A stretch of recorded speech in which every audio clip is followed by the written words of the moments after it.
Hey everybody, before we start the show today, I got to thank my partners that help make this show possible. The first one being Beast Gear. This right here is my Beast Gear setup. It served me really good last year and I really have no complaints about it whatsoever. This year I'm running the new premium seat that you guys can pick up for around $45 on the website. Right now is a great time to go out and buy you a tree stand before season starts. Make sure you get them before season starts because everybody seems to rush in right before season starts and then you may have a shortage of them. So go to huntingbeastgear.com, pick you up some stands, some of the best sticks in the industry, and you'll be ready for season. Alright, so if you didn't notice, my Beast Gear is covered in stealth strips. This material is probably a big reason that I've been so successful in the woods over the past several years. It's the highest quality material for silencing your gear. Lou has a plethora of options of patterns you can get. My favorite is his smoke camo pattern that is special to Stealth Outdoors. And my favorite product is their buckle silencers. Typically your noise is going to come from when you are swinging a buckle around or doing something crazy with the buckle, and those cover everything up real nice. Look at this, it's ridiculous. I got a whole box of these things here, so I use them for everything, and you should too. So now let's talk about my final partner, that being the guys at Exodus. Now you might think I'm going to sit here and tell you about a trail camera this week, but I'm not. They got a new product, a new arrow that I've been tinkering with. They call it the MMT. I shouldn't say I've been tinkering with it because it didn't take much tinkering. I actually just sent the guys at Exodus, my draw length, my draw weight, and they build these for you. They're custom made. They're the absolute highest quality materials that you can put in to an arrow. I got a brass 50 grain insert put into mine. I think they have aluminum options available that are lighter if you want a little bit of lighter setup. I'll show you the first arrow I shot through paper with the new MMT arrow. Perfect. There's all kinds of cool features to these arrows that you guys are going to want to check out. Very innovative stuff, and I will tell you some of the innovations. I'm going to pop them up on the screen right here. They have things like this, and this, and this, and this, all built into this arrow. It's a great arrow. I think you guys are really going to like it. It's what I'm going to be shooting this year. And go to ExodusOutdoorGear.com and order you some new MMT arrows. I've linked everybody that I'm partnered with below. Their website's there. Go check them out. It really helps us here on the podcast. All right, guys, let's get to the episode.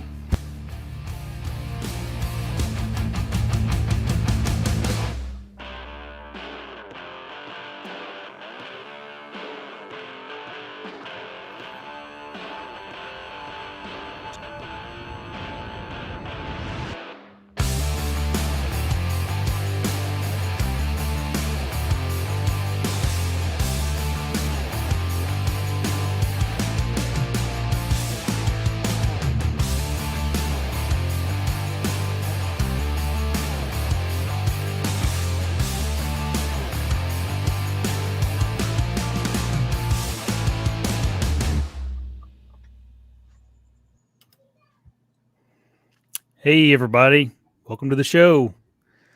Hope everybody's doing good tonight. How's Dan doing? Good.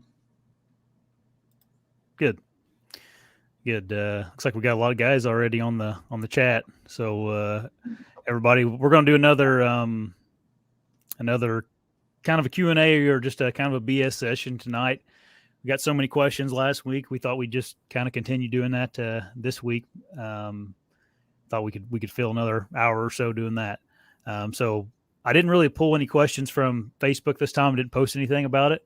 I just wanted to start pulling stuff from the comments and see where it's gone from there. I got to cover a few things though. So last week, I didn't forget to tell you this, Dan. I got something called a super chat, and I didn't really know. I knew they existed, I guess, but never thought about it. And essentially, what it is somebody on the chat, you can, I guess, like tip us, and then your question is supposed to get like highlighted. So you're like, as a host, if someone does that, the polite thing to do would be to like make sure you get to their question, but for some reason I didn't see it because I didn't, I guess I'm not conscious. I didn't realize it was a thing.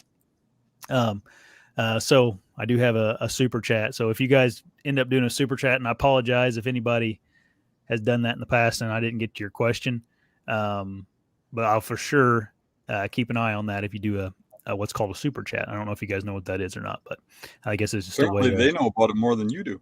Yeah, I guess it's a way. And the only reason I figured this one out is because the guy messaged me on Facebook and he's like, "Hey, I didn't really see it ever pop up," or he wasn't mad. He just was letting me know, which I appreciated it. But I'll answer his question this week for sure. Moe Mike, he said just got him some gum leaf boots. Dan, nice, cool. How they working for him? I don't know. He may let us know here. Yeah,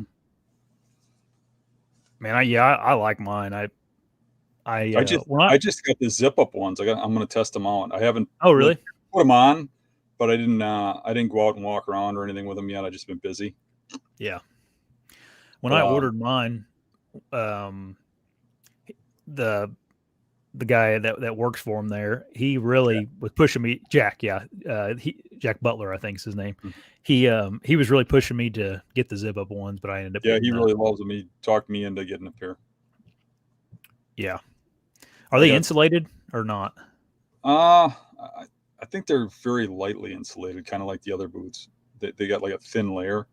Don't quote me on that. I just looked at them briefly. I just got them out of the box, put them on my feet, and made sure they fit. Yeah. But I think there's like a light insulation, like a neoprene on the inside, but it's only like an 1/8 inch thick or something. Yeah. Which ones you got? You got the.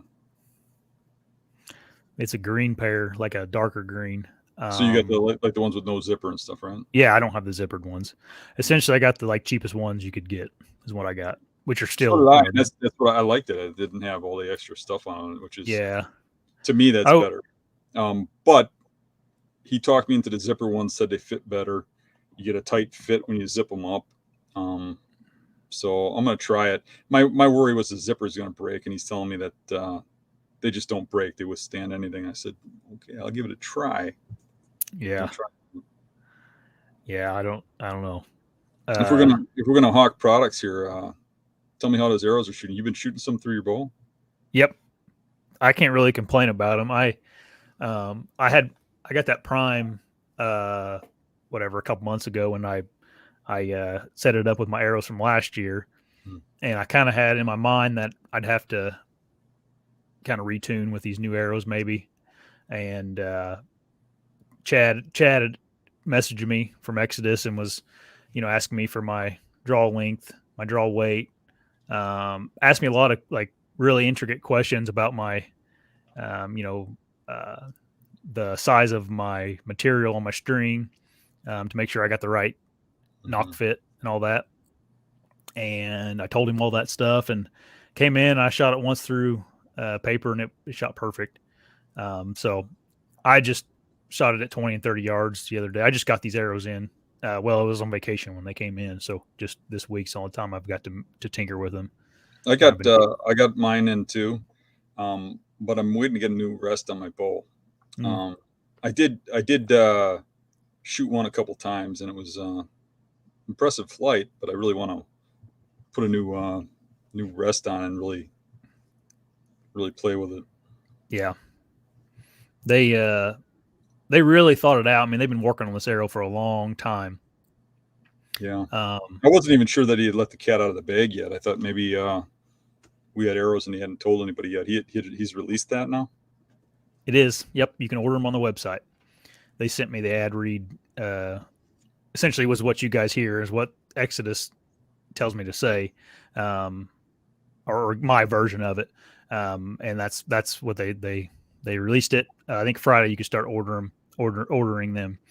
And those guys this week, it looks like you can see it on their Facebook page or their Instagram page. They've rented out like a high speed camera and a chronograph and a hooter shooter that shoots bows, and they're doing all kinds of cool testing with those arrows, and putting different point weight and putting them in real super slow motion in those high speed cameras.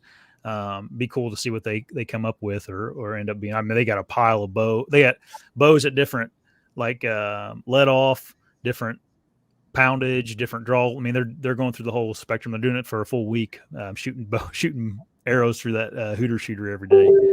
So, oh, look here, I got a super chat, Dan. Nice. I heard you. Yeah.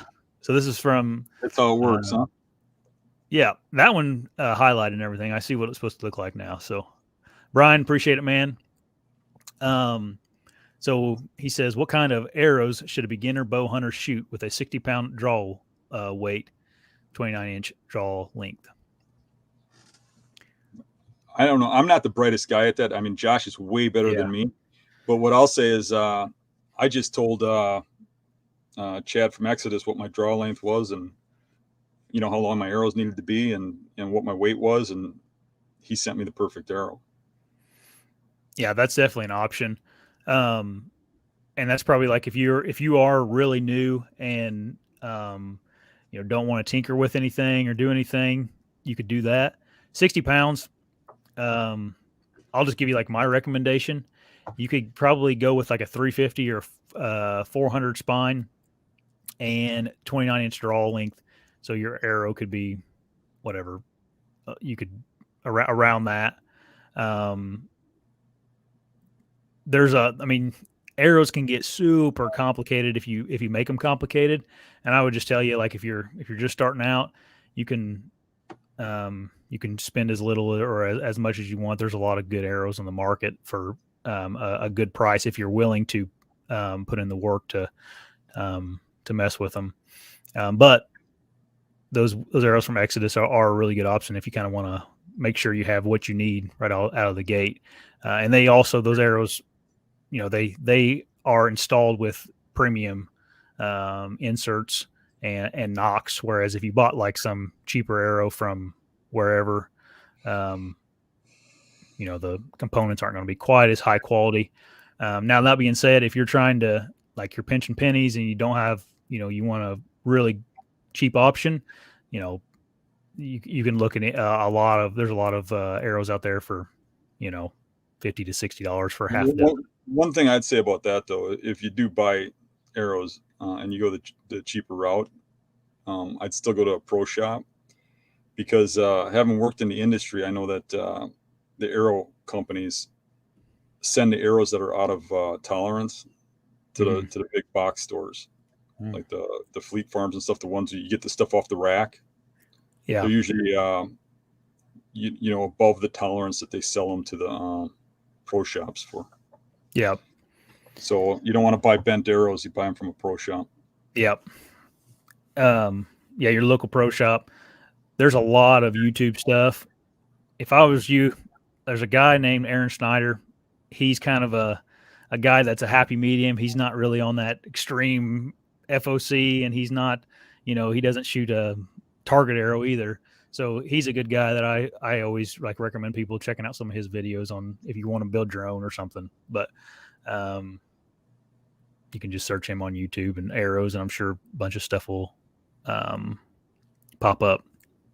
Because some of the ranch fairy stuff, I see a lot of people are commenting on that.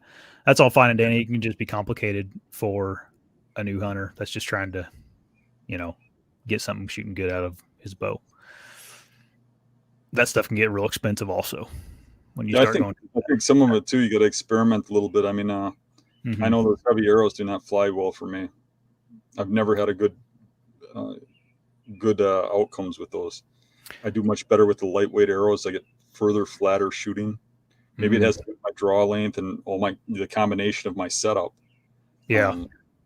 Everybody shoots a little different. They have a different draw length, different axle to axle, different arrow lengths. Yeah. Brian, if you have any more specific questions, you can always message me on Facebook and I can try to help you out, man. All right, let me get that out of there. Thanks again, Brian.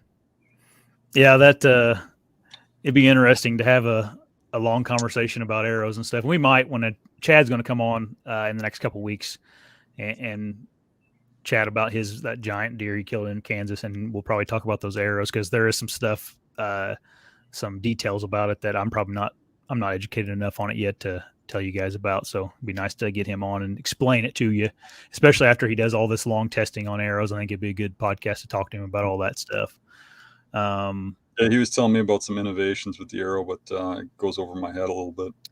Yeah. I just briefly, he was going to call me and we were going to talk about it before the podcast, but we didn't get around to it today.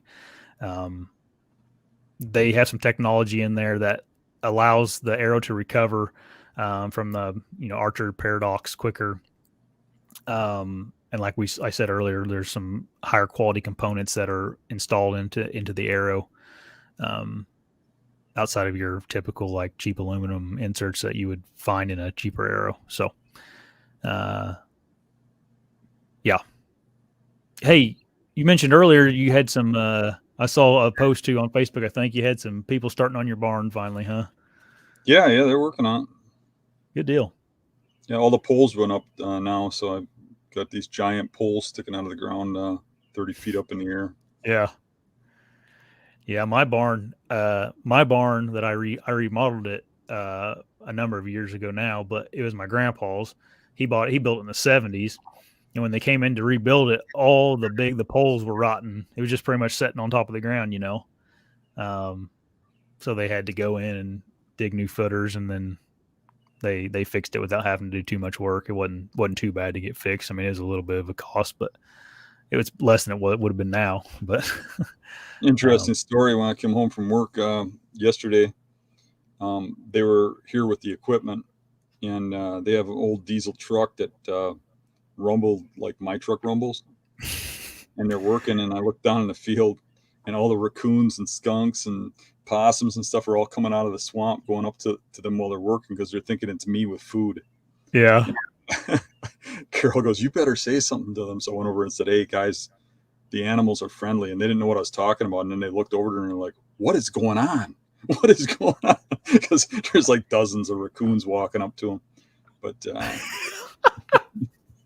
was a little thinking, what the heck's going on here? Yeah, so then I went and got a bucket of food, and I walked down to the swamp and went, "Come on, guys!" And they all turned around and were frolicking behind me, running. These guys are like, "What the heck is going on here?" Those big, like those raccoons look like your raccoons look like they could hardly fit in a 55-gallon drum. Yeah. That'd been a sight. Guys, I'm just gonna as questions come in here, we're gonna talk about them. Then me and Dan will probably get on some side rants or some stuff I want to talk about also that we got going on next week. But Dan, here's a question for us. Any tips on hunting from the ground? It's a good question. Something we haven't really talked about on this podcast. Yeah, I would say really make sure that you're in a good spot, and I mean that in two ways. They really spot you fast on the ground. They're looking for danger on ground level, eye level. They're really paranoid at ground level danger. So you really have to blend in well. Have good front cover usually. Like in a tree, I don't care if there's anything in front of me as long as I got back cover. They'll look right through you. You can lean into the tree. But on the ground, it seems like you can't get away with that. You have to be hidden really well. That's number one. And number two is you really have to watch air currents. Because at ground level, they swirl around a lot more. They don't stay as steady as they do up in a tree and in the air. So you really have to look at thermals, and making sure that, like if you're hunting in the evening, that it's downhill away from where you're expecting deer to come from, or that you're up against, like a stagnant, shallow water that'll pull your thermal over. So the setups are key with ground hunting. You really have to. You have to sacrifice more. Like with trees, I kind of like to be in the exact spot I need to be in. It's hard to do that on the ground because you don't have the right cover and the right kind of wind current aspect to fit that in. And ground hunting is difficult. It's not undoable, but you do lower your odds quite a bit being on the ground. But in some cases, you have to be on the ground. And for some people, trees aren't an option. I got a letter from a fan today that he talked about he fell out of a tree twice and he just can't hunt out of a tree no more. Yeah. And I don't want to tell those people that they, that they're going to, they have to give up hunting or something. Hunting can still be done on the ground. I've killed quite a few good bucks off the ground. I just know that I get busted a lot more percentage wise on the ground.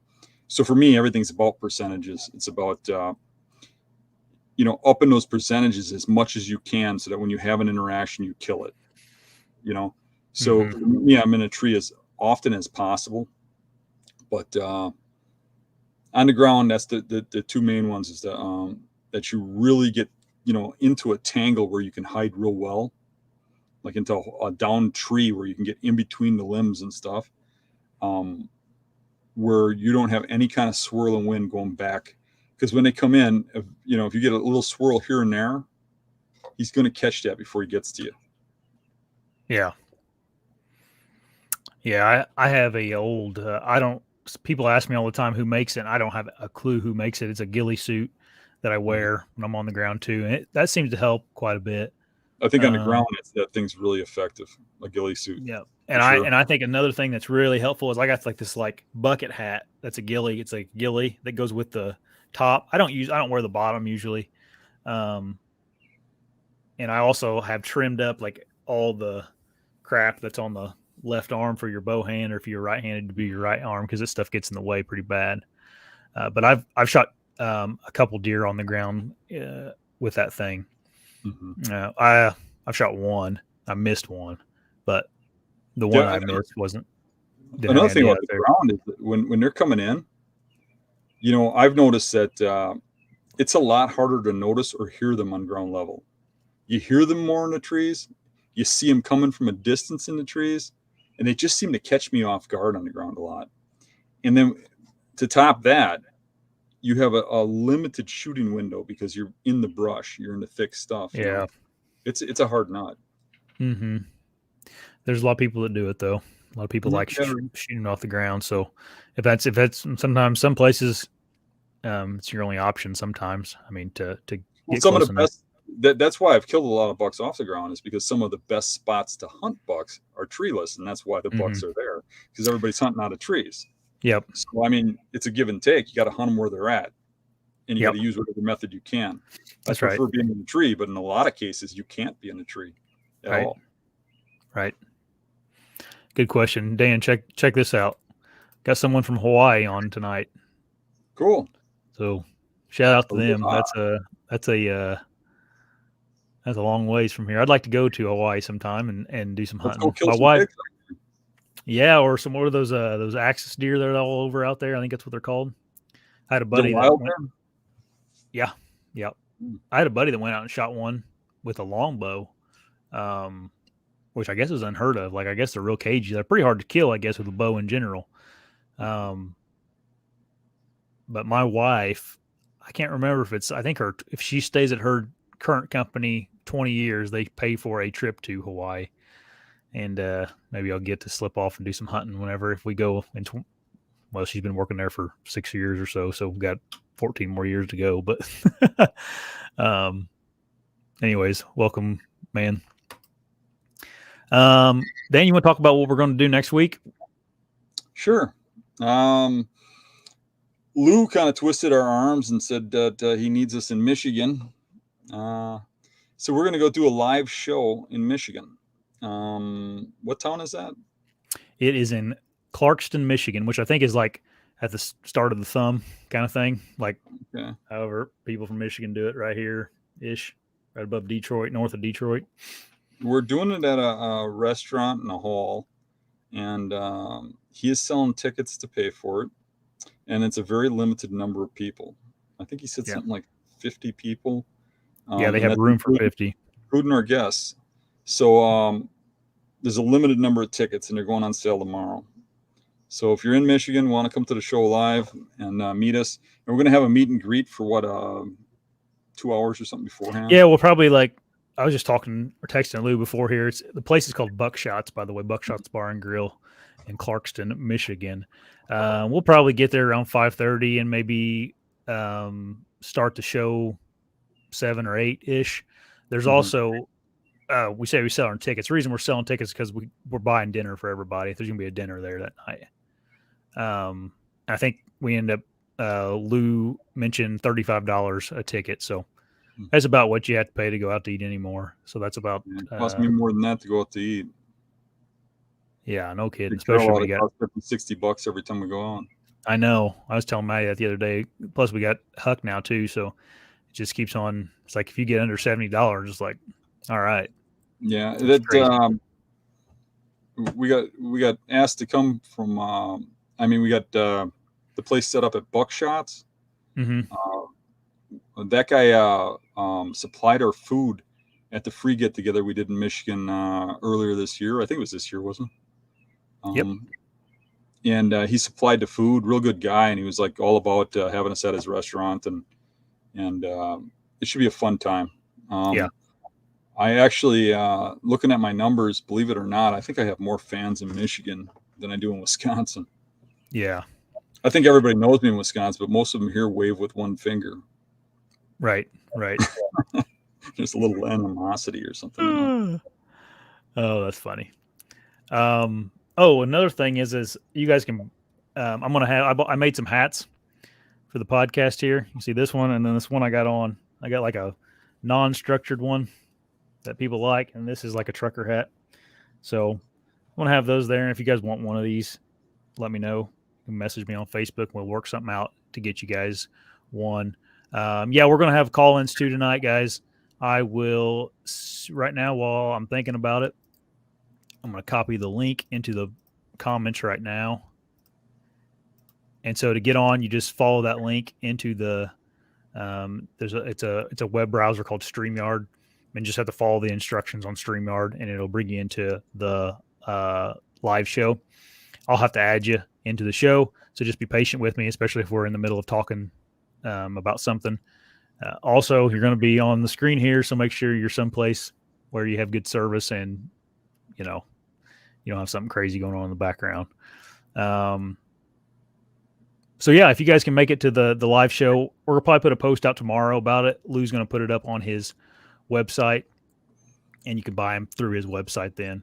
And we'll see you guys. It's going to be Friday night next week. And this live show will still be happening. We're going to live stream it from the restaurant, so you guys will still be able to tune in just like normal. It's just going to be on Friday night. So we got a question. Call-in question, Dan, from Adam Hill. Hey, Adam. Hey, man. Oh, Adam's connection is not good enough, I don't think. Sorry, man. You got to have decent internet to get on to the to stream. So he might be able to get on if he goes inside. Yeah, maybe so. So if you're listening, Adam, he may try to go inside and try it again. Okay, Dan, here you go. Here's a question for you. You target swamps early season. Yeah. Yeah. In a perfect world, I like swamps early season. I like,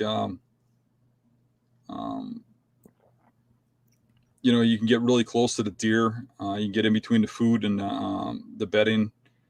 You can get within like 75 yards of bedded deer. So it's a lot easier to get inside the window of opportunity. And I mean, if you've been watching any of my videos, last year was 5 days into the season in early September when I shot that giant. That was a swamp, cattail marsh. So yeah, I love swamps early season. I gravitate a little more towards farmland and late season and hill country and rut. In a perfect world, no, I can hunt any of them any season. But in a perfect world, it'd be swamps and marshes early season, hills in the rut. When they use certain winds to look for does in hill country on leeward sides, you can really narrow them down. And farm country in late season, because they get on one food source and all the deer for miles will be on it. It's kind of hit or miss. I mean, you can be in a ghost town, but if you can find the deer, late season is a great time to be in farmland. So that's how I kind of look at it. Good answers. I don't get to hunt a lot of early season swamps, so yeah, it's kind of cool in Wisconsin because we have like such a wide variety of terrains here in close proximity. I've got some of your major hill country just an hour away. Yeah, and I've got farm country all over the place, and I've got swamps and marshes all over the place, and I got big woods just a couple hours north of me. So I got kind of everything right here. Yeah, I may end up coming up there early season this year because I don't have Iowa tags, so I got a little disposable income now for tags. Yeah, let's beat them up. Get up there and let's just go out there and kill a bunch of deer. I need to. Price of someone was telling me the price of meat's real high, so I think I'm going to stack up some deer this year. All right, let's try Adam one more time. You just drive around and pick up road kills. Yeah, everywhere here. Try Adam one more time here. He tried to call in a different area. Okay. Can you hear us now, Adam? Hey, what's up, guys? Hey, Adam. Hey, how's it going? But gotta give a shout out to Zach. I think Farrenball. Am I pronouncing that right, Josh? Yeah. Yep. Farrenball. He's like the best ground hunter. I enjoy watching him videos when he hunts on the ground. Yeah, he's a wild man. He just goes for broke. I love it. So, Dan, Josh, too, I kind of want to get your thoughts on this of what I guess, how the moon kind of pertains to deer, if you think it has any effect or if it's just kind of, hoopball or if there's something to it. Okay. My opinion on that is that the moon does have an effect. And I think that effect is different in different areas. I've noticed that if I go into hill country of western Wisconsin in low pressure, that the moon seems to have a big effect on them. If I'm hunting moon overhead, I get a lot of movement, especially in rut. And if I time my sits around that moon overhead, I seem to see more deer. And I did some studies on it when I was hunting up there. And it was interesting because I was seeing about 70% of the daytime movement within that window of the moon phase of overhead or straight underfoot, which I thought was pretty interesting. But when I get back home and I hunt around the swamps and heavy pressure near my house, I don't care what the moon's doing at noon, I ain't seeing a deer. I see them at dawn and dusk. And when I see them at dusk, I see maybe a slight increase when it's moon overhead or underfoot. But I do notice that moon overhead or underfoot make a huge difference when I'm out shining or I'm out glassing or during the summertime. So it has an impact, but I don't think that impact is 100%. It's, hit or miss. I got you. So let me ask say this. This is the first summer that I've actually put thought into moon or moon positioning, I guess it is. Mm-hmm. There's a spot I can monitor this field all day long, and all the deer I see feeding are when the moon is directly underfoot.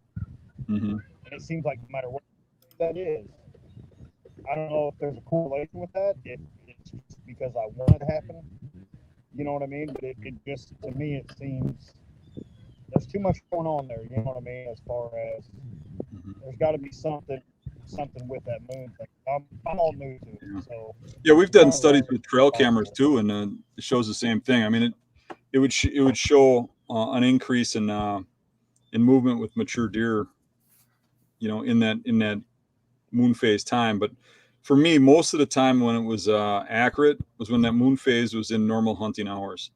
So say like when you get that moon underfoot or overhead, that last hour of daylight, that's a day you probably want to hunt in the evening. But I don't know that you're going to get a mature buck to walk around at noon and go through his pattern at noon because the moon's overhead, Yeah, I think that goes back to you saying like a whole different animal though. Mm-hmm. As that goes. But also, last thing, Josh, I seen you didn't get your Iowa tag, so does that mean you're coming to Southern Indiana? I live in southern Indiana, man. I go there every year. Southern. Hoosier Hills, man. Or the Hoosier National. I'm sorry. Come on down, man. Here's your so. Yeah, man. I live right in the middle of the Hoosier National. Well, sounds like I need to come up there. I might. What county? Maybe. Yeah. What county do you live in, Adam? I live in Du Bois. Okay, I live in Jackson County. Yep. So. Yep. So when I say southern, yeah. So anyway, guys, out on the show. So thanks, guys. Catch you guys. All right, thanks, Adam. Have a good one, man. Thanks for coming out. Good question. That moon is a hot topic for some people, man. Some people just they hunt by it, you know. You've done more. You know, when you hunt beds, I mean, I noticed that they come out a little earlier or something on the moon phases, but it really doesn't matter. If the deer's bedded where it's supposed to be bedded and it comes out, I'm usually within that window to kill it anyways. Yeah. Whether it's, 20 minutes after dark or 23 minutes after dark, or I mean before dark, Yeah. Maybe I'm out of line for saying this, but a lot of the people that you hear talk really heavily about the moon, they seem to be more of those private land hunters that, have real nice food plots and stuff. And but it probably makes a difference. Like, they probably come to those food plots earlier and stuff. I was kind of alluding to that when I said in the low pressure areas, I see a difference. Yeah. High pressure, I'm not, Mm-hmm. Yeah. But I think if you can optimize your chances in any way, marginally at all, if you can figure something out, I'd go for it, I'm not a guy though, like I'm not hunting unless the moon's right, that's not my attitude. The way I look at it, if you look at me, I'm hunting every day I can. So I mean, it's almost every day of the season. But what I'm doing is I'm looking at the advantages I have. I might look at that moon and say, oh, they're moving a little earlier because of the moon. There's this one spot where I can only get like 125 yards from the bed. And it's kind of iffy if the deer will get that far. He might get that far on this day. Or when a cold front comes in. Or I'm looking at the wind because now it's real windy. There's, otherwise that deer would probably see me moving through that thick brush when I'm getting there because there's a little bit of a view from the bed. But with this wind and everything moving, I can slip in there on a windy day. Or there's another place where it's really loud, but I can get in there when it's raining because the leaves aren't going to crunch. So I'm always looking at the advantage, and moon phase is just one more little advantage. It's not huge at all, but I do believe it makes a difference. I've seen evidence that it makes a difference. I've also seen studies that show it doesn't, but those studies I think are done on pressured areas. And I do think it makes a difference in different areas. You know what I mean? It depends on where you're at. I don't see much of a difference at all on moon phase. Very little where I live. But when I went and did studies on it in the hill country where there's low pressure, it made a huge difference. So take it for what it's worth. Yeah. All right. We got another call in here. Jimmy, can you hear us? I can hear you. Hey, man. Hey. I just want to say thanks to Dan for answering my questions the other day. But I did have a question for him though. So say I got a cornfield and I got this steep hill. It's literally 5 feet from the edge of the corn. And it's a steep hill. It goes down into the swamp and the hill is probably 40 yards. So I know in the morning my thermals are going to rise up toward that cornfield, and in the evenings they're going to go down in that swamp. So how exactly would you hunt that? I would determine where the bucks are bedding coming from, and I'd look for some sort of window in there. So what you're alluding to is that the bucks are coming out of the swamp, your thermal's dropping down there in the evening, right? I'd probably look at that as hunting for the evening, and I'd probably want to get on that swamp edge. And I would look for some sort of crosswind or something, and I'd look for a trail that's coming in on a certain angle, and I would look for being able to get to a point where my scent isn't going to hit that trail. There's some bend in that trail, there's some place in that trail, there's some way that deer's coming in where I can get to where my thermal current or wind ain't going to hit them. Yeah, there's literally two trails that come down that hill, and they're probably about 15 yards apart, and then they form into one that go right into that swamp. Mm-hmm. So, My other question is, do you think fog keeps your thermals down toward the ground more, or no? Fog? Yes. Yeah, I would probably look at that as like shade. It's probably like when ground's shaded, it would probably be dropping thermal. So towards the ground, yeah, I would think so.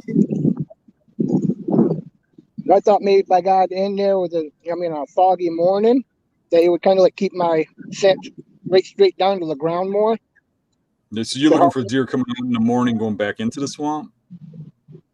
Yes, that's what they do. They come out of the swamp in the evening to feed, then in the mornings they go back down in that swamp. Yeah, it's kind of hard with the mature bucks to beat them. You know, a lot of times they're going to be down in that swamp, especially that distance that you gave before it's daylight. So I think it would be easier to kill them in the evening. All right, that's all I had. Thank you for your time, guys. Thanks, Jimmy. You're welcome. Thanks for calling in.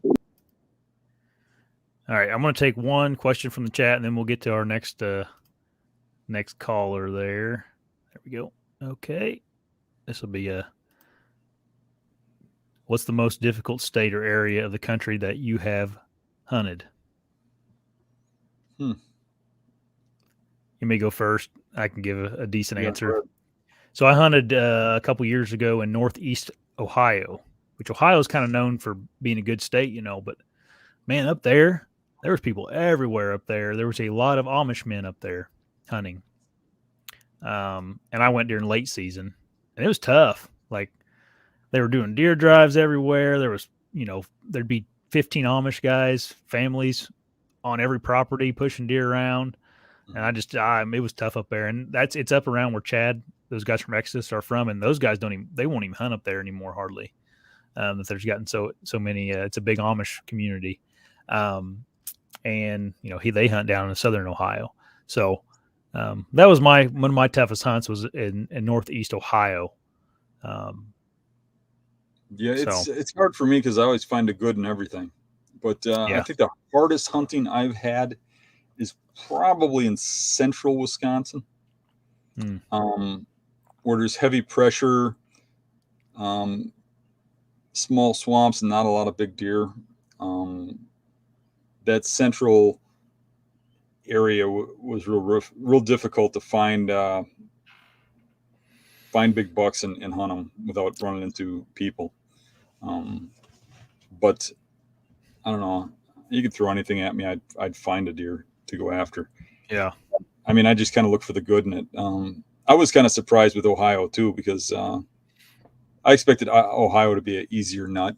You hear all that stuff about Ohio, and I thought I'd go in there and just kill one real easy. Yeah. Which I didn't. I mean, I got on deer, but it took some work. A little more work than I thought, Yeah, and I think there's a big difference between southern Ohio and northern Ohio too. I think specifically the Northeast. I think it's a lot more populated, a lot less public land too. Yeah, that's everywhere. I mean, a lot of people will say, like that I'm from Wisconsin, so I got it made. Right. But really, the best area of Wisconsin is more that southwestern area or western Wisconsin. I mean, we've got some good hunting where I'm at, but it's mostly on private because of the number of people and pressure around here. The good hunting on public is in west and southwest in Wisconsin. It's every place you get. I mean, there's pockets of good areas and there's pockets of bad areas. I mean, there's places in Iowa you wouldn't want to draw a tag. Yep.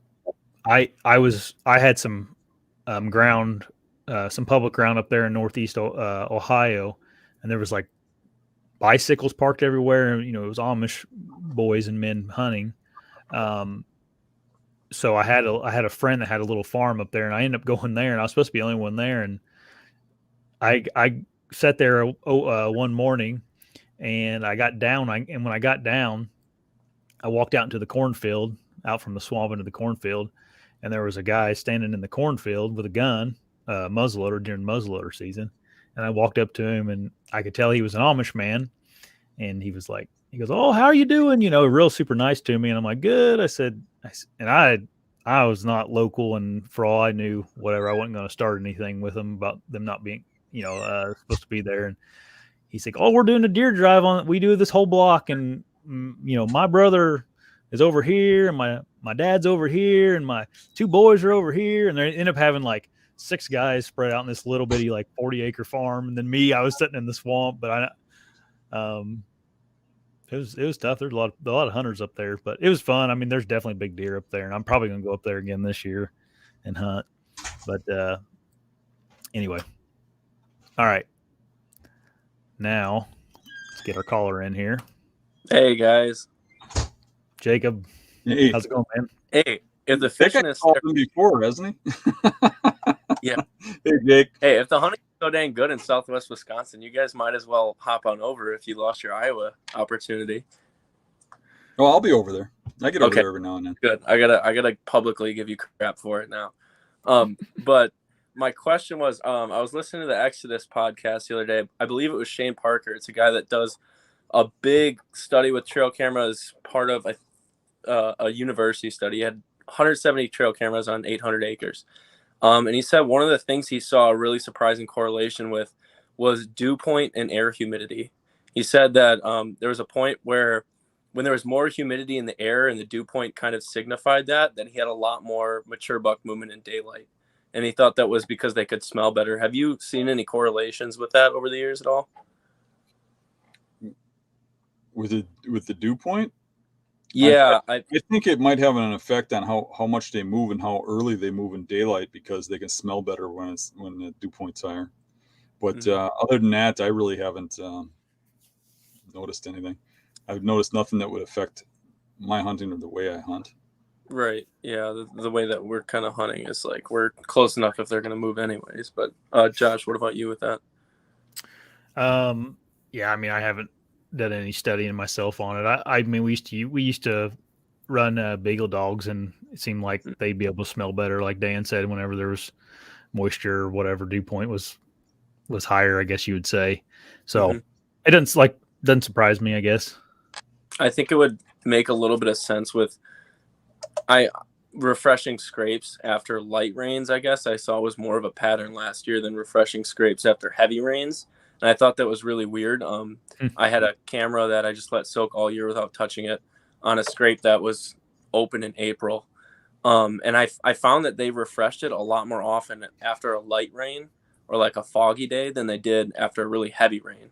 So I almost was wondering if that just makes the scent stick in the air better, or if they can extract a little more from the ground with that. But I just always thought it was interesting. I wanted to see if you guys seen that too. So I haven't listened to that podcast yet. I'm a little behind. It's really good. He does a 2-part series. There's one episode. It's the first one. It's Paul Patera, and he hunts Pennsylvania, New Jersey, New York area, and Shane Parker on it. And they bounce back and forth some really cool stuff. And then there's one in between, and then there's the second part of that series. So it's pretty good. Actually, you know what? I think it's a Southern Outdoorsman. I think that's what that one is on. My bad. I said Exodus. Yeah, it's Southern Outdoorsman. But yeah. So thanks for answering, guys. Appreciate it. All right, man. Take her easy. Thanks. Okay. Sometimes I think people overthink things a little bit on this deer hunting stuff. I don't know about you, Dan, but yeah, you know, yeah, I mean, really, to me, that might have a slight difference. Number one. Number two, that hasn't been tested by a bunch of people in a bunch of camera studies in a bunch of areas. You know, not scientifically either. It's just something somebody noticed. And number three, how does it help you? You know, maybe. I mean, if they're moving like crazy during that dew point, yeah, okay. But it might help somebody who hunts rut funnels. You know, but for me, that's not really a big deal. I'm hunting bedding for mature animals usually, and I don't think that's something that's helped me a lot. I would want to see it firsthand myself to see it. But I do think that there's some potential there for him to move. But you're right. You start overthinking. If you start dialing in all this stuff that you're getting, even with the moon phase, you dial in okay, what's the dew point doing? What's the fronts doing? And pretty soon you're like all confused on where you're supposed to go, you know? Yeah. I think just getting down to the basics is better. if you know where the big bucks bed and when they bed there and why, and just getting in the back door where they're going to come out and kill them when they do. I'm not smart enough to keep track of all that stuff. I just go hunt and try to kill one. I'm not saying it can't help somebody. I'm just saying it'd be a bit much. All right. I just had a question here and I lost it.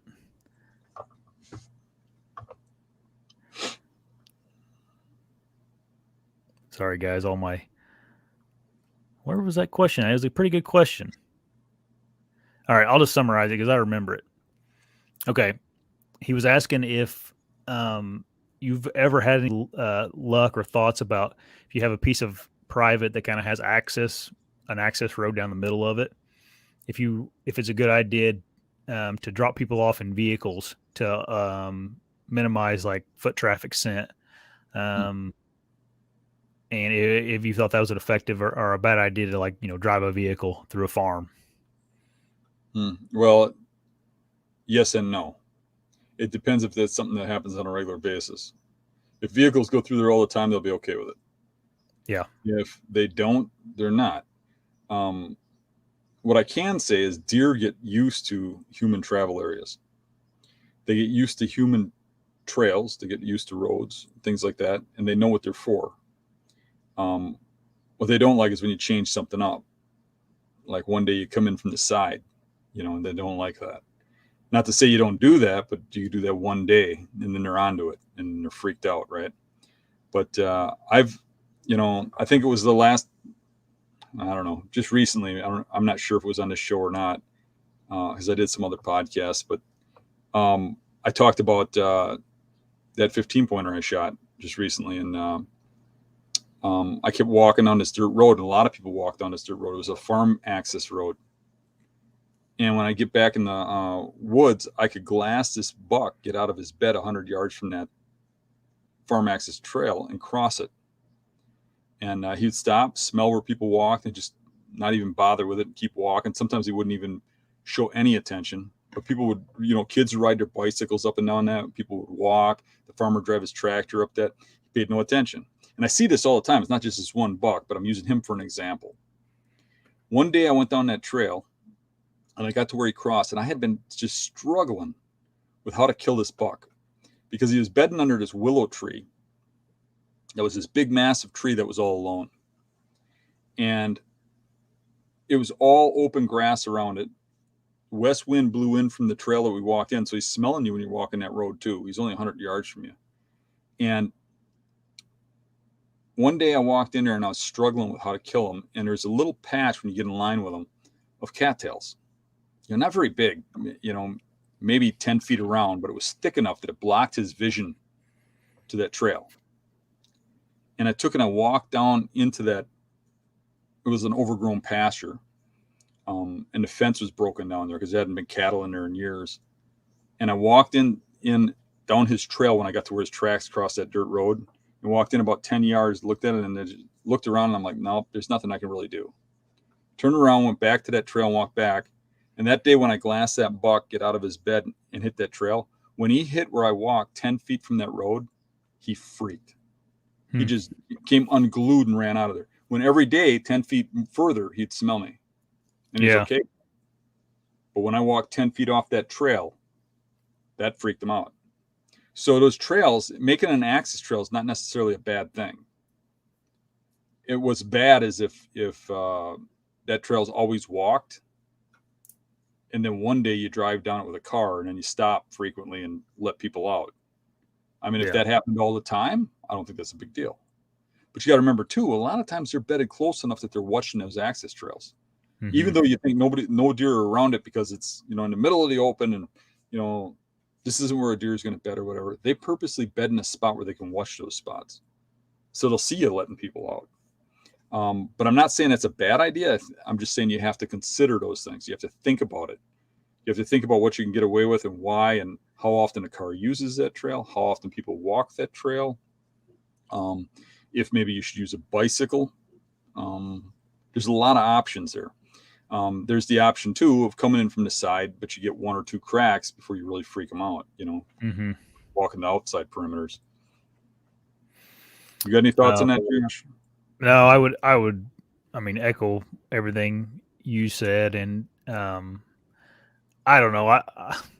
I think they're probably smart enough to figure out. At least a mature deer is probably smart enough to figure out there's something suspicious going on. I don't know. I think you got to find it. If you only have one, I think I remember the question. If he said he only had one access, and man, you got to just find another way to get in there. In my opinion, instead of, then you got to find someone to drop you off and pick you up, and I don't know. It just, to me, I just don't. I don't see it working that often. In my book, you've seen Dave's farm, haven't you, Josh? No, I've never been there, other than on the channel. Oh, okay. So Dave's farm has one axis. You come in with the wind to your back on a west wind, blow right into the farm. Kind of sucks. But it's a narrow farm, narrow and long. So you coming in, it's the same axis all the time, right? Well, what you find out real quick is a lot of the better bucks will sit off to the side in the tree lines and just watch that axis. So you lose before you even start. So what I've learned is instead of parking in the same spot in the driveway and walking out like you're assuming, like most people would say, there's only one axis, Dan. I can walk a far tree line and do a circle.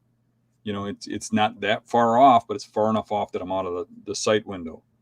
But I can only get away with that so much before I'm really buggering the place up. But sometimes it's that odd hunt that you throw at it that you kill the thing when he's off guard. Yep, for sure. Your farm's kind of like that too.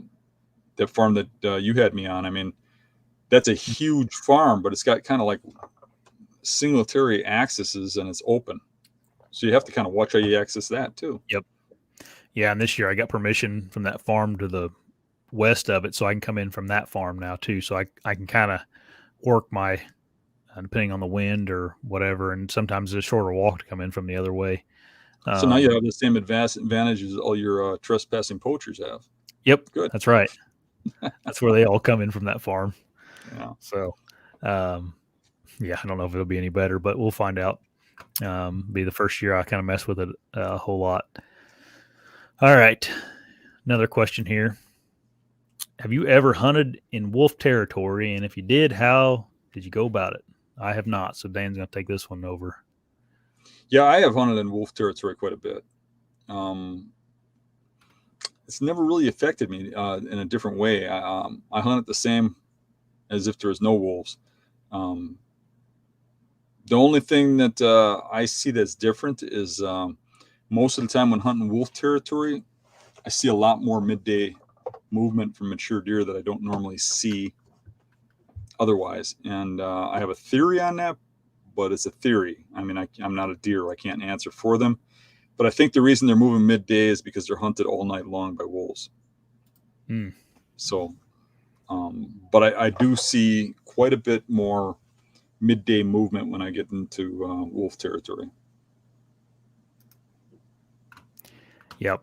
I've never hunted in wolf territory. So, we even, I'm not very far from wolf territory. So, right. We have well-established packs within 2 hours, probably an hour and 45 minutes to get to them. And there's even there's a roadkill wolf a mile from my house a few years back, and there was one that was shot in the swamp behind my house by somebody coyote hunting. It was incidental. Really? So yeah, there's even wolves close to home. Yeah. Yeah. You think, I mean, is that something that used to not happen and it's happening more recently, or is it? Yeah, wolves are really increasing in Wisconsin because, without pissing off too many of your viewers, liberals have been fighting wolf hunts, and they want to hug them, they don't want to hunt them, and they want the wolves to just eat apples, and be happy, right? And that just don't happen that way. So our wolves are increasing dramatically, and at the same time, I think that they got their numbers off. And I'm not just saying that to be cliche. I mean, you hear the hunters that are mad that just say there's millions of wolves, and they say there's only 800, or But I see it on my trail cameras and stuff. Like when I bear hunt Black River Falls, there's only supposed to be a small number of bears or wolves there, but I was running at one time. I was running 15 baits with cameras, and I had way more wolves than bears hitting my bear baits. The bears would open it up, and then packs of wolves would come in. And there was one bait in particular that I had, over 20 different wolves. I had white ones and black ones, and ones with different colorings coming in. It was crazy. So that wolf population is increasing dramatically here, and there's going to be a point where something's got to give. Right now we got people up north that are saying they can't even find deer anymore, where it used to be real plentiful because the wolves are just devastating the population. So even the biologists, everybody is hoping for a season. Now, I don't hate wolves or dislike them. I mean, you hear people say, shoot, shovel, and shut up, the Right. 3 S's. But I think you should follow the laws, but the laws should allow some hunting for wolves, and there should be a maintained population that's a certain number. I mean, we're maintaining everything else. We should maintain wolves. Right. Yeah, I think Wisconsin's not the only state dealing with that right now. Right. I think any place that has wolves is going through the wolves is going through the same exact issue. So I was going to pop this question up: is how would you hunt early season in hill country? We did like a whole podcast on this about a month ago with Jake Bush. So you guys may want to go back and review that if you're hunting hill country early season this year. Dan and Jake both went into a lot of detail on hill country.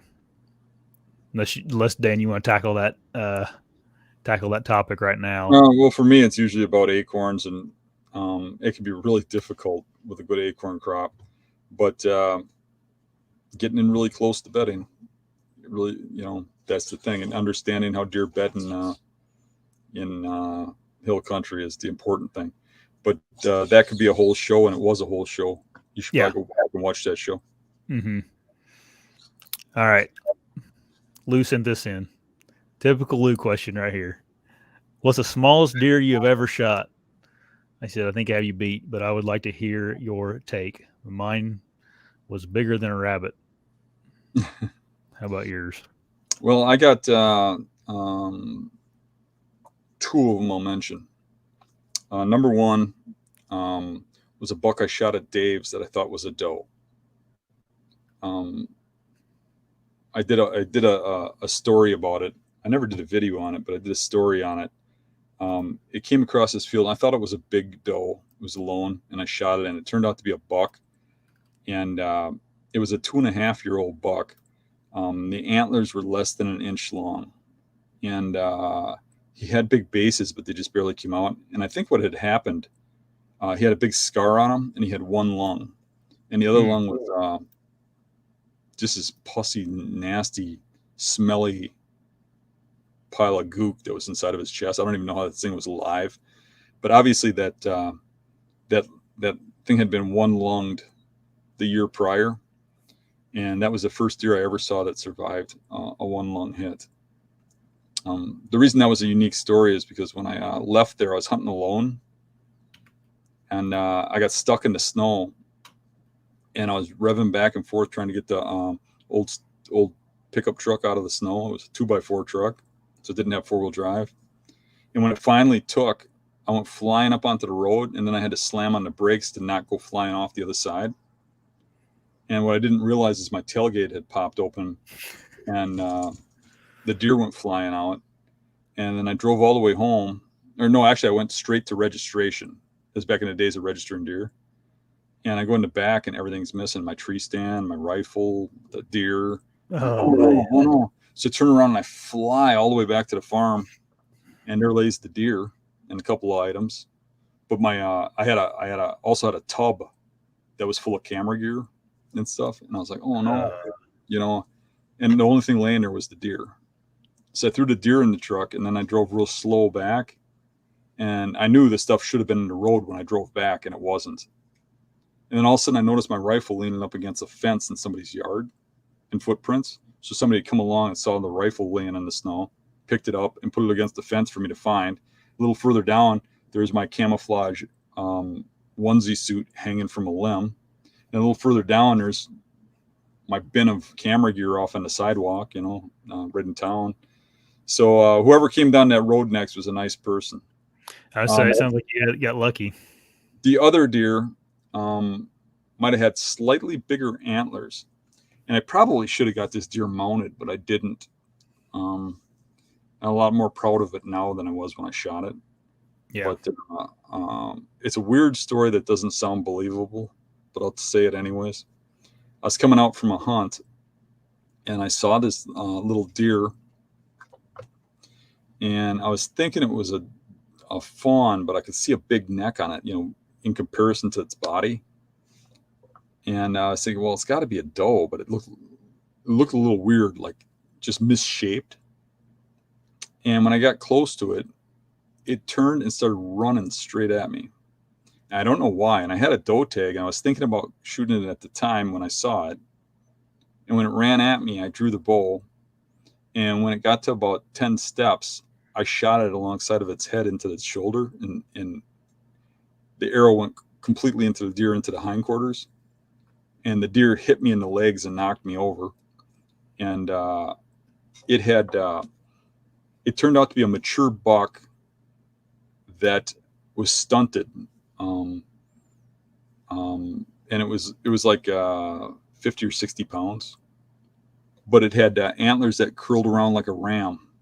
Really? Yeah, I still got the antlers laying here someplace, to who knows where, but I do got a story about it on with pictures on the website forum, on the hunting articles. It's called The Midget Freak. Politically incorrect, but right. A long time ago when I shot that. Right, when it wasn't politically incorrect, it was.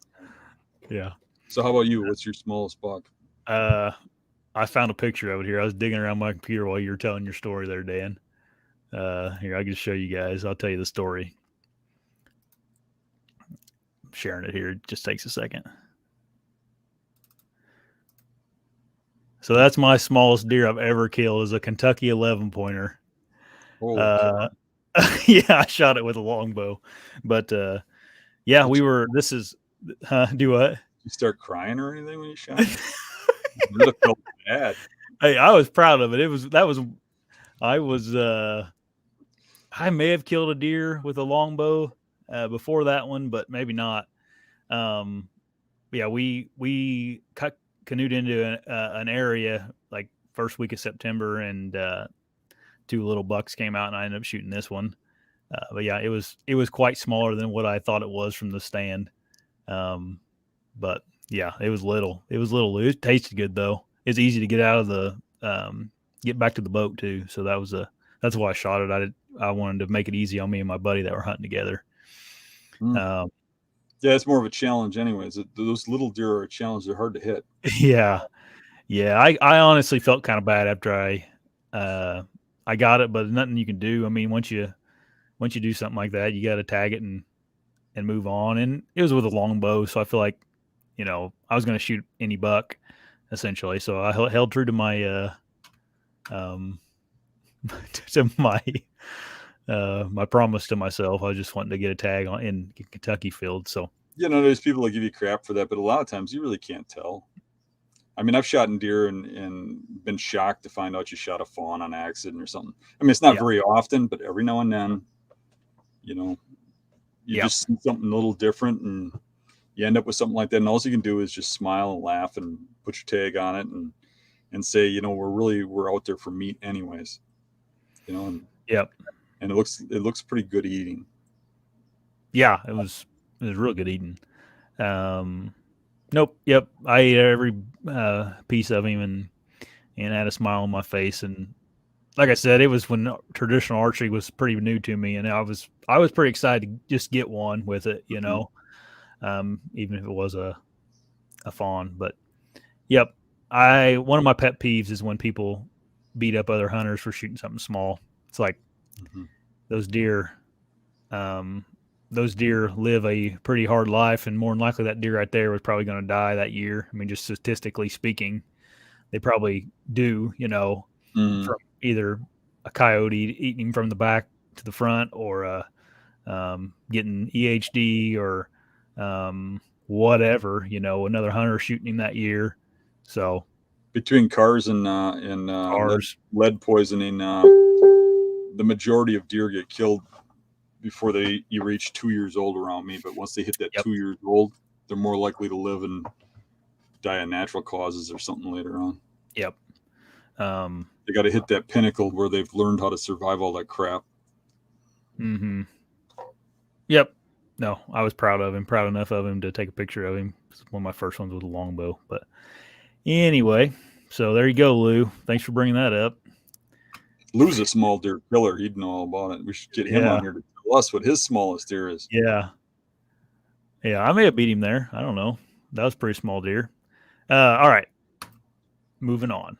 Have you ever used the added pressure of opening day of duck season or pheasant season to your advantage, with deer getting pushed out of the areas people don't normally go?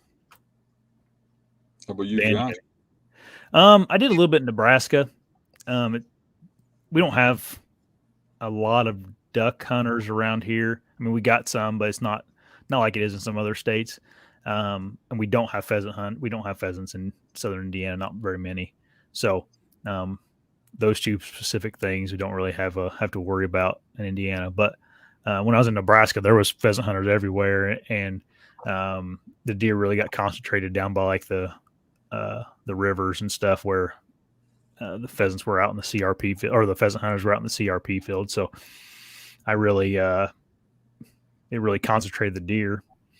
I don't know if it necessarily made it any easier to get on big deer for me over in Nebraska. But I definitely started seeing more deer once the pheasant hunters started hitting the CRP fields or grass fields, whatever they call them out there. So for me, it's more of an interesting answer. So I've hunted quite a bit on openers of pheasant and duck hunting for deer. And for years, I would try to capitalize on pressure moving the deer. And I never, ever killed a mature deer on that pressure. I can't even remember seeing one because of that pressure. However, I have killed deer because of pheasant hunting and because of duck hunting, and I know it. Because kind of as Josh alluded to, it puts those deer in certain areas, pressurizes them. So like when I take a marsh that has duck hunting and pheasant hunting, like the one near my house, all of a sudden one day you fill that whole marsh up, all the islands, all the perimeters and stuff with duck hunters. And you push those deer back. Well, at the same time, you feel all the CRP and the outer and the grass with deer hunters who push the deer in. And those deer start bedding in the in-between. And there's less bedding areas. And pressure has always made hunting better for me. But what I see is those deer hunker down and hide. They know, mature bucks especially, know how to deal with added pressure when pressure suddenly comes in. Kind of like gun season. Everybody thinks you're going to go sit in a funnel and huge bucks are going to run through because all these deer hunters are going to go in there and chase them past you. And it just doesn't work that way. If it did, people would have walls full of big bucks because a lot of people hunt that way. No. I've never killed a big buck on opening day of pheasant or opening day of duck. But what I have done is move to pressure areas, and 2 or 3 days later saw a lot more deer and killed deer in areas where I felt that the pressure was going to put them. Case in point, there's one island I can think of that's in a small marsh that really, it's a marsh with an island in the middle and grassy land around the outside. There's no duck hunting there, but there is pheasant hunting. They release pheasants there. And I noticed that island had a primary bedding area on it, and hit or miss, you could get action on there all season. But over the years with trail cameras and with hunting, I've noticed that 3 days after pheasant hunting opens is like the peak time. Like not the day pheasant hunting opens, but the next day you start seeing an increase in deer in there.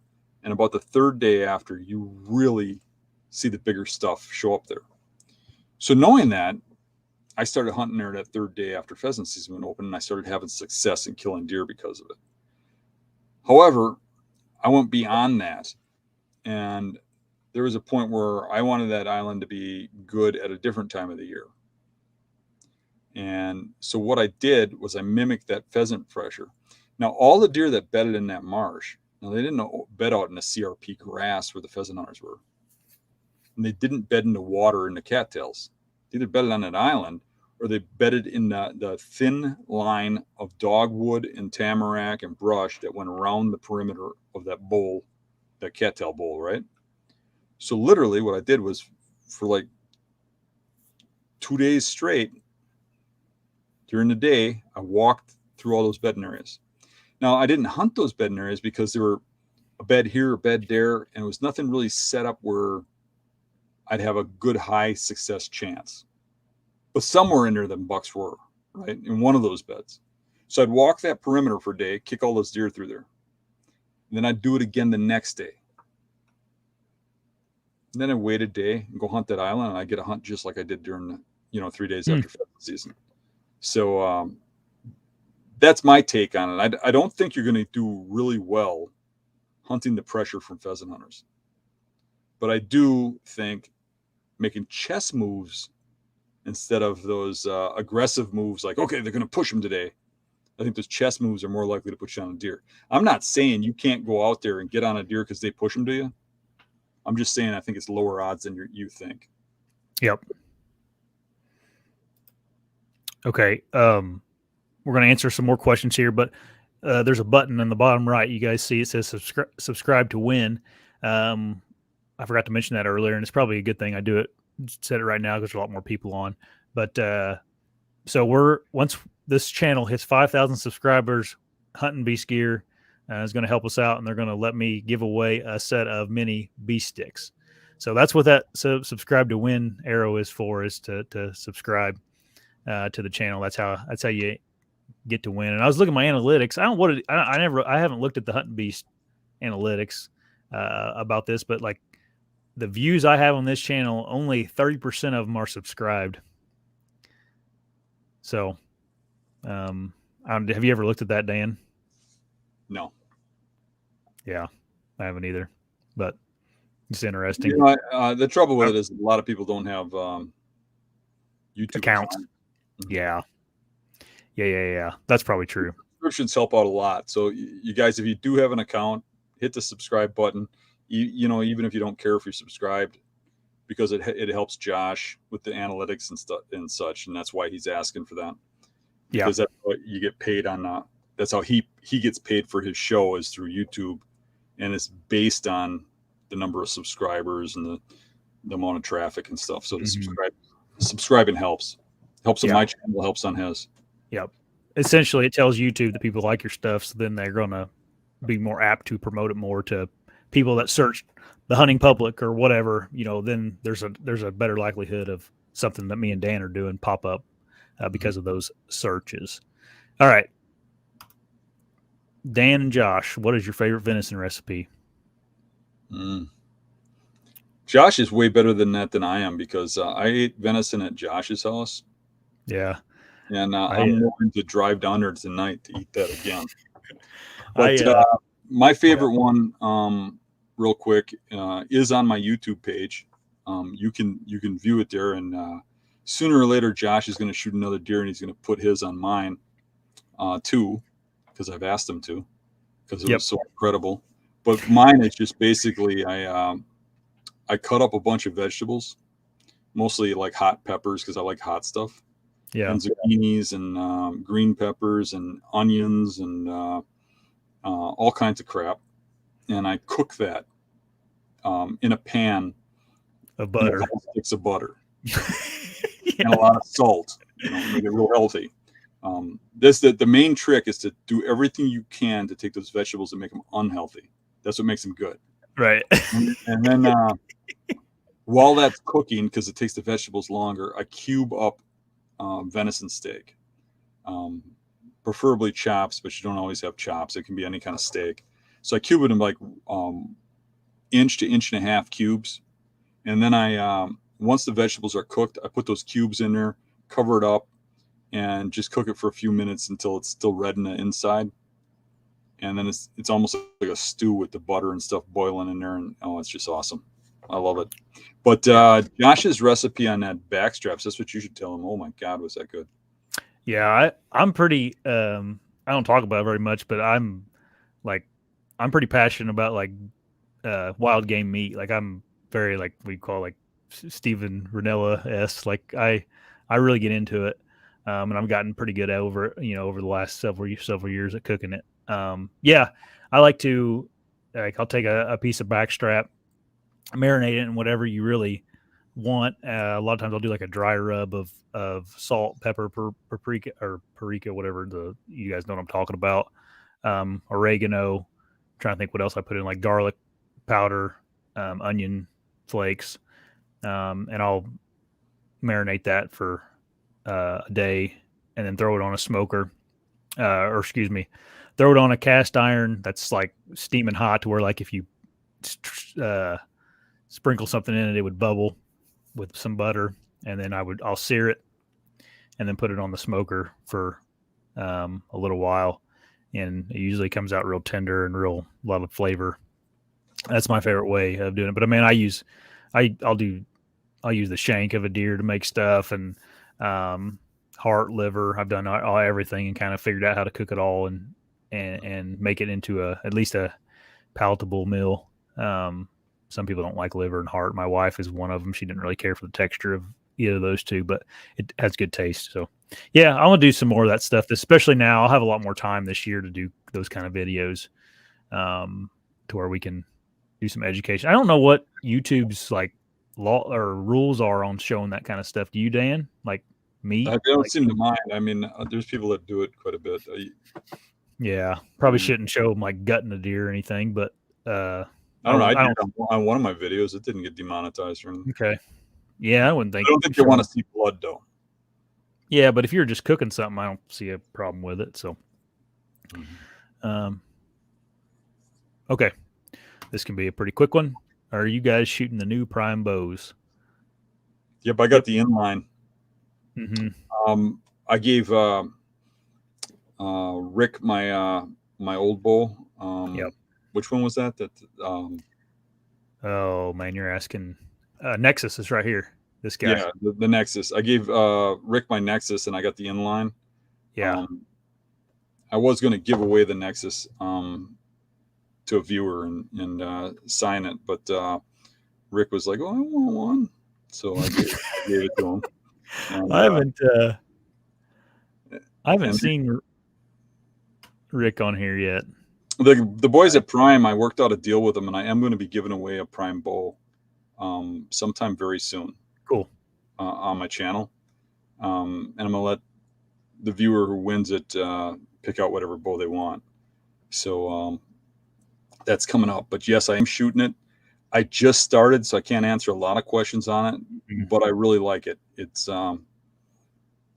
shooting real accurate. But I really want to put a season into it and try it out. It fits me really nice. It just seems to. Well, so did the Nexus. They lock in, and I mean, I just stay on target. Yeah, you get a good fitting bow, and it fits your body well, and it's a cool thing. Yep. Yeah, I think I'm shooting the Nexus 1 here. Dan's probably it's a shorter axle, so like 1 is 31, 3 is 33, and 5 is 35. I don't know which one you're shooting, Dan. You're probably shooting a longer axle bow. An 18. Yeah, I hear you. You're probably shooting a full length arrow. I just trim an 1/8 of an inch off the end of it because my draw length is so long. My knuckles drag when I walk. I'm still a little bit Neanderthal. Right. Us Infalts haven't adapted that much. Right. Yeah. Those are the bows me and Dan will be shooting this year. So, thanks for subscribing, everybody. I saw some people mention that they subscribed to the channel, and also, guys, I saw that there was a scam post on the chats. If you ever see something like that, do not click on it or anything. I do my best to keep those alpha here, but as you guys know, man, for some reason YouTube's been awful lately. Has it been for you? Yeah, there's just been stuff everywhere. I turn them in right away so that they don't come back on. But I don't know what you can do on a chat. I don't know how you get away with it there. But they fool some people too. I mean, on mine they were doing like kind of trying to mimic my giveaways and doing it, because I'd give somebody something in there by the comment they made. But if I give something away, I do a video about giving something away. I don't just send them a message and say, hey, you want a new bow. And that's what they're doing. They're saying people want a Hoyt bow and stuff. People were like sending me a message. Did I really win a bow? And, and what they would do is they would ask for the shipping. Yeah. If you win something from me, or if I gave you something, I would never charge you shipping. I'd pay that out of my pocket. Right. I'm not doing that. So anytime that somebody comes across as it's us and they're asking for money, it's not us. We're not going to give you something and charge you for what you're getting, whether it's shipping or anything like that. We'd pay it. Yeah. So don't fall for any of that. Yeah. So before I forget here, last week the living with Damron, I think is his name. He did the super chat last week and let me know. I didn't see it last week, so I was wanting to get his question here. I wrote it down on a piece of paper so I wouldn't forget. And I noticed I think he's on right now, so I wanted to get this in here. He said, "I have hunted southern mountains that are pine forest. This is my third year and I've never seen a bed." He said he's done tons of walking. Do you have any tips for him? Yeah, they're probably hard to see in those pine forests. And it's, it probably has to do with steepness, and it has to do with shelves and stuff like that. You should be able to find some beds. I mean, if it's more rolling is where you have problems. But if they're bedding on pine needles, they can be really hard to see too.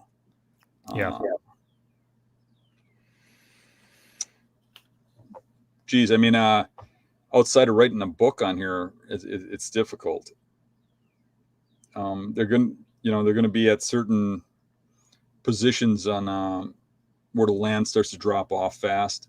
I mean, once you get an eye for it, you'll know where they're at.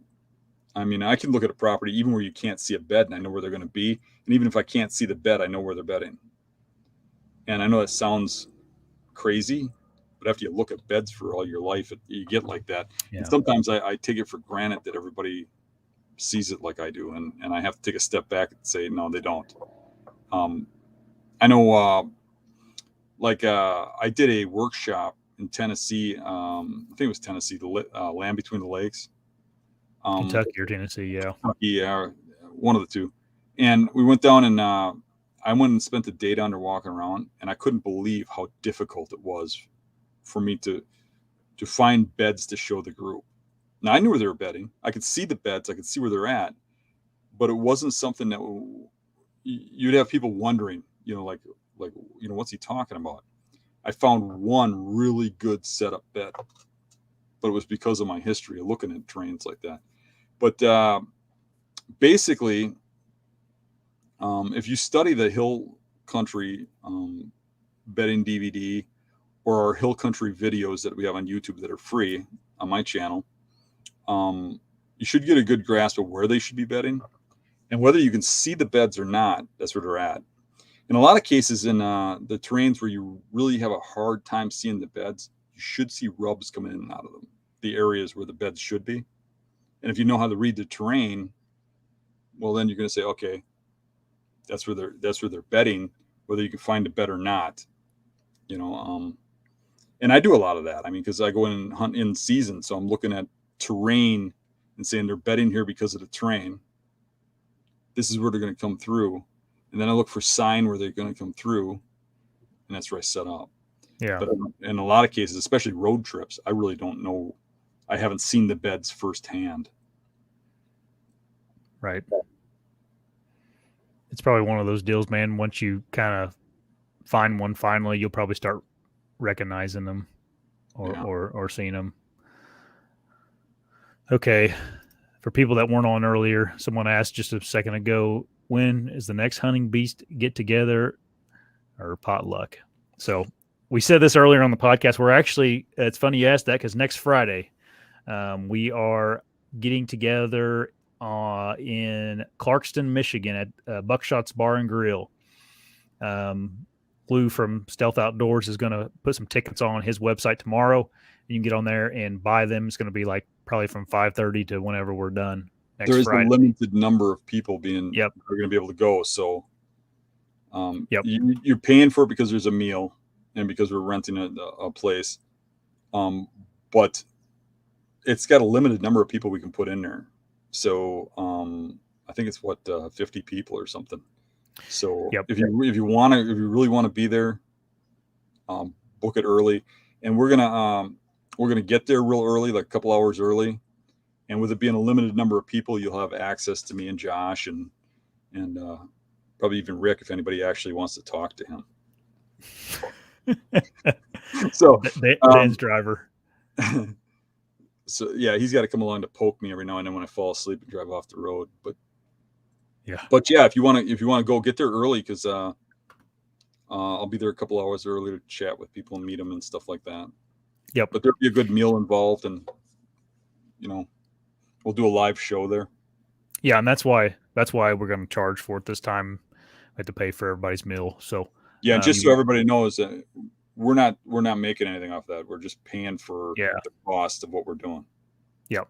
And we're not even doing that because gas is $6 a gallon. I had to go over to my kid's house and steal his penny jar to get gas money to go. So crap, I think he watches this. Oh man. Well, here's a question that I'm not going to put up here because I'm not sure what YouTube's. This is I'll just ask it. What where'd you get that dough shirt with the pickle? Someone asked Dan. That was my favorite shirt that you've ever worn. Also, that was a gift. I don't remember who sent it to me. I'm sorry, but I get a lot of those shirts in the mail from people that I think they try to find one I won't wear. And believe it or not, there have been a few. Yeah, but, not many. Yeah, we used to go on vacation down to Florida a lot, and you go into those like little surf shops or whatever, and there'll be like a wall full of those kind of shirts in there. I always like to look at them, read them, and they come up with some clever stuff. Okay, I have a question that a guy asked last week too, and I didn't get to it, so I was gonna throw it up here and see if we can give him any help.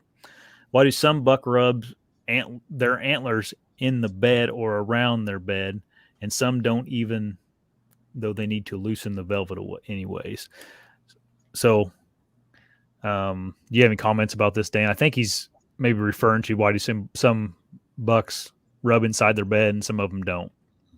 Well, I do got some comments on that, and the number one one would be that actually rubbing the velvet off the antlers.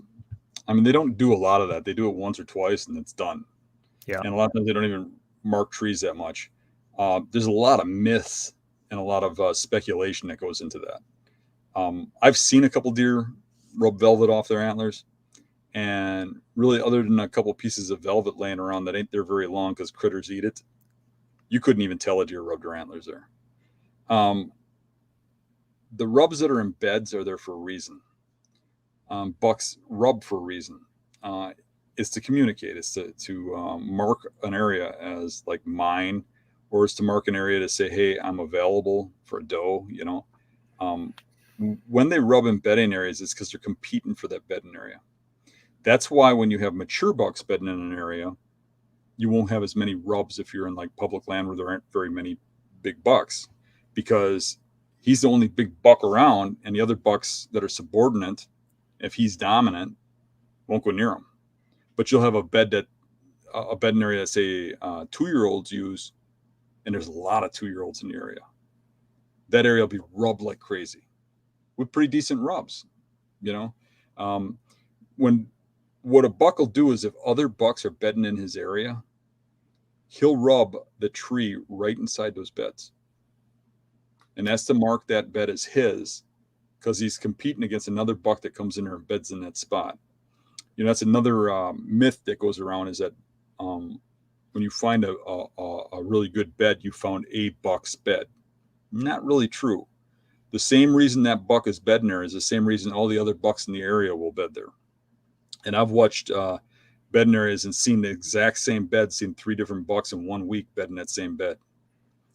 But they mark them when there's competition. You know, when you get into an area that has low deer density and has hardly any deer, you have a hard time even seeing the bedding area because you don't have rubs in there to see. You get in areas with high density, there's usually glowing rub lines going into the bedding areas. Like when I go scout private properties for people, sometimes you scout very well managed big buck properties that have real high deer densities and high densities of mature bucks. And you would not believe the rub lines going into the bedding areas and how well those bedding areas shine. You know, you can see them from a mile away. Where you get into a piece of public property that's built exactly the same, and you have a hard time determining those spots, even though when a big buck is there, that's where they're bedding. But those rubs in the bedding areas, there's another thing that'll fool you. So doe bedding areas will have rubs too, but they won't be in the beds. They'll be in the perimeters, both downwind and upwind, but all the way around the bedding area on the trails that go through. So they'll be near beds because deer will be in there trying to breed to does and stuff, bucks. But when it's a buck bedding area and there's rubs in the bedding area, they typically are right in the beds. Yep, I think that was a good answer. You probably covered your basis there, I think. All right, let's do one more, guys. And, man, thanks for everybody being on. There's a lot of people on tonight. Don't forget to subscribe if you like what we're doing. And then when we hit 5,000, I'm going to give away some bee sticks. I'll probably do something cool every kind of milestone and try to kind of up the prize every time. So hit the subscribe button if you guys don't mind. All right, this is a pretty good question. I think we could talk on for a minute here. How much do you pay attention to water holes? You ever sit them? You got to take on that, Josh. I mean, if I'm being honest, I've never killed a deer on a water hole, but I've had some pretty respectable people like tell me they're pretty important, especially like when I'm hunting Kentucky in early season. So I've been trying to kind of scout out some of those like remote water holes on some of the public land in Kentucky and kind of work on those. But I imagine when it's hot, they got to come to water. So what do you think, Dan? I know you've killed deer over water holes. So yeah, I have. I've seen some really good action on certain water holes, and I've seen other spots where it was just like any other place in the forest. And it probably depends on how much water's around, how close the bedding is to the water. I've seen places that have a lot of water, but adjacent to the bedding, there's only one water source or one water hole, and that water hole will be well used. I think the key is for that water hole to be in the right spot. It has to be near where that deer beds, and it has to be where he's comfortable moving in daylight for him to use it. I'm sure most of the viewers saw that video. I think we just did a rehash of it just recently of me shooting that big 14 pointer on the water hole, 85-degree weather. Now, the reason that water hole was so good was that water hole was 75 yards from the buck bedding on a point. And it was primary bedding with the way the wind went. And you could get in there on a just off wind and have that wind blowing over the valley so that deer is actually coming wind and nose to the water hole, feeling safe. And the timber was cut in a way to make it get thick from that water hole to the bedding. So it was thick the whole way till he popped out to the water. So it had all the condition there for a mature buck to feel safe using that water hole. And that was the first day of that year it was hunted, I believe. I think that's where we'll stop, everybody. Don't forget, next week is going to be Friday. We're still going to do the live show on YouTube. It'll just be at Buckshots in Michigan, and get on the website. We'll put us something on Facebook tomorrow to throw up them tickets so you guys can join us if you're in the area or want to come and You might check even out be a able live. to grab somebody out of the audience and drag them up. Yeah. Screaming and kicking. Yep. Get up there on the mic and chat with us for a while on the live stream. We may go for a while Friday. I could see it getting out of hand. Yeah. And talking next week. We should. Especially if long one next week. We got people there that come to see us. We should do a long one. Yep. All right, everybody. Don't forget to subscribe, win you some beast sticks, and we will see everybody Friday next week. This Thursday Night Live hasn't been Thursday very often anymore, but we'll see you Friday next week, everybody. Thanks, everybody. See you later. See ya.